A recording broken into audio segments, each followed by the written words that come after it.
वो शुबाना कर अकेली है, वो सो जाएगी, हम दोनों चलते हैं, मजलिस सुन के फिर आके सो जाएंगे हम भी। उन्होंने बोला ठीक है।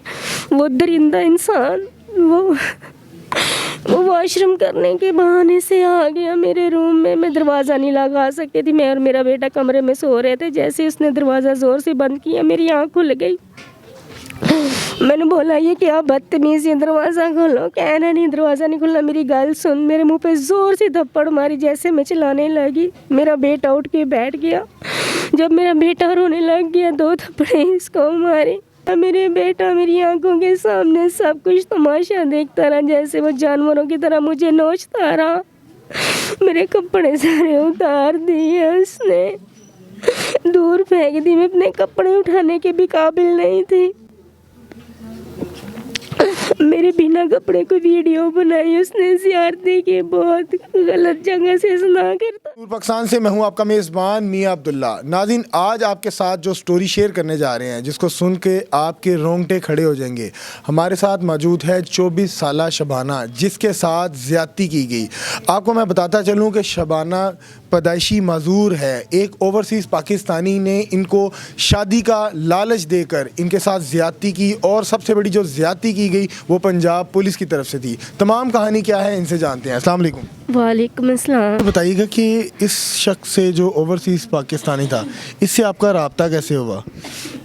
हमारी फैमिली से नहीं है, रिश्तेदार नहीं है, यानी कि एक कौम के हैं, दूर दूर से रिश्तेदार हैं, बड़ों के जानने वाले थे। भाई से साथ राब्ता हुआ, भाई जानते थे उनको। कह रहा है ऐसे ऐसे, मुझे पता तुम्हारी बहन का डिवोर्स हो रहा है, ये माजूर है, हम संभालना चाहते हैं, हमें सवाब अल्लाह ताला भी देगा और इसको हम पैरों पे खड़ा करेंगे। उनके घर वालों से भी भाई से बात हो गई थी सारी। उन्होंने बोला ठीक है, जैसी भी हमें मंजूर है, हमने सवाब के लिए ये सब कुछ करना है, तो ठीक है। भाई ने बोला जैसे तुम पाकिस्तान आओगे ना, वैसे निकाह की बात कर लेंगे। वो दरिंदा इंसान एक दिन पाकिस्तान आ गया, भाई को कहने लगा मेरी फैमिली भी आ रही है और मैं भी आ रहा हूँ, हमने निकाह करना है। भाई ने बोला अपनी फैमिली बुला लो, ठीक है हम निकाह करते हैं। और जैसे वो पाकिस्तान पहुंचा, भाई ने बोला तुम्हारी फैमिली किधर है? कह रहा आ रही है, शाम पड़ गई। भाई ने जाना था मजलिस सुनने, वो भाई मजलिस सुनते हैं मेरे। उसने बोला चलो शुबाना कर अकेली है, वो सो जाएगी, हम दोनों चलते हैं, मजलिस सुन के फिर आके सो जाएंगे हम भी। उन्होंने बोला ठीक है। वो दरिंदा इंसान वो वॉशरूम करने के बहाने से आ गया मेरे रूम में। मैं दरवाज़ा नहीं लगा सकती थी, मैं और मेरा बेटा कमरे में सो रहे थे। जैसे उसने दरवाज़ा ज़ोर से बंद किया, मेरी आँख खुल गई। मैंने बोला ये क्या बदतमीज़ी, दरवाज़ा खोलो। कह रहा नहीं दरवाज़ा नहीं खुलना, मेरी गल सुन। मेरे मुंह पे ज़ोर से थप्पड़ मारी। जैसे मैं चिल्लाने लगी, मेरा बेटा उठ के बैठ गया। जब मेरा बेटा रोने लग गया, 2 थप्पड़े इसको मारे। आपके बेटे को भी उसने मारा? मेरे बेटे को भी उसने मारा। मेरे बेटा मेरी आंखों के सामने सब कुछ तमाशा देखता रहा, जैसे वो जानवरों की तरह मुझे नोचता रहा। मेरे कपड़े सारे उतार दिए उसने, दूर फेंक दी। मैं अपने कपड़े उठाने के भी काबिल नहीं थी। मेरे बिना कपड़े को वीडियो बनाई उसने ज़्यादती की, बहुत गलत जगह से सुना करता रहा। मुझे बताइएगा कि आपने जो आपके साथ ज़्यादती हुई है, आपने इसकी FIR लॉन्च करवाई थी? जी हाँ, मैंने करवाई थी 6 माह के बाद। पहले शेरा कोट मेरी FIR हुई, इकबाल टाउन मेरा पर्चा चला गया। 6 माह के बाद उन लोगों ने पकड़ा ही पकड़ा। 2 दिन के बाद मुझे कॉल आ गई, कह रही है मैडम रूबी सीरत है, वो मेरे केस की वो इंचार्ज थी। उन्होंने मुझे कॉल कर दी शुबाना थाने आ। मैं बहुत खुश हुई, अल्लाह के आगे रोई, मुझे मेरा इंसाफ मिल गया। वो मुजरिम पकड़ा गया, मुझे नहीं पता था वो मुजरिम नहीं है। एक बहुत बड़ा सेठ बन के मेरे सामने एक चेयर पे बैठा है, वो हवालात में भी नहीं था। हंस के बातें कर रहे मैडम रूबी के सामने। वो रूबी बिक चुके थे, उसने मेरे एक जज्बात को बेचा था।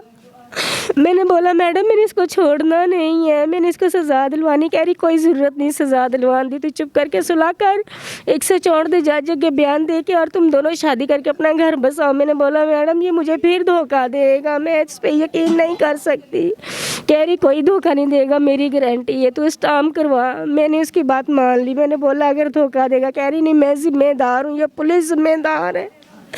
मैंने इनके कहने पे स्टाम्प करवा लिया, बयान जब दे दिया, अदालत से मुझे नहीं पूछा मैं कहाँ वो कहाँ। जैसे हथकड़ी लगी मैडम रूबी ने अपनी गाड़ी में बिठाया, इनके बाप को भी और इनके साथियों को भी, मुजरिम को भी भगा ली गाड़ी। मैंने भाई को बोला देखो वो कहाँ गए हैं, भाई ने अभी बाहर अदालत में जाके देखा कोई गाड़ी नज़र नहीं आई। जैसे एक चोर नहीं भागता वैसे वो लोग भागे हैं।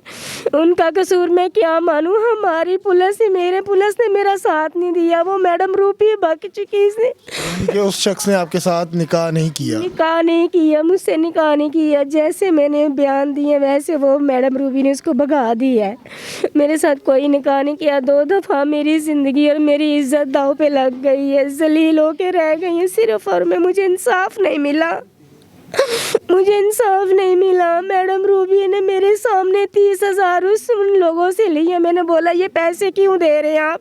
कह रहे नहीं कोई नहीं, इसने हमारा बहुत साथ दिया, हमारी शादी करवानी है इसी वजह से मैं दे रहा हूँ। मुझे नहीं पता था, इनकी बात पहले से डन हो चुकी थी। मुझे खाली एक मोहरा बनाया जा रहा है, मुझसे खाली एक बयान दिलवाए जा रहे हैं। मेरी बहन आपने परेशान नहीं होना, एक अदालत नहीं है, एक अदालत वो भी है जो अल्लाह की बारगाह में लगनी है, और वहाँ इंसाफ बहुत जो है ना सख्त होगा।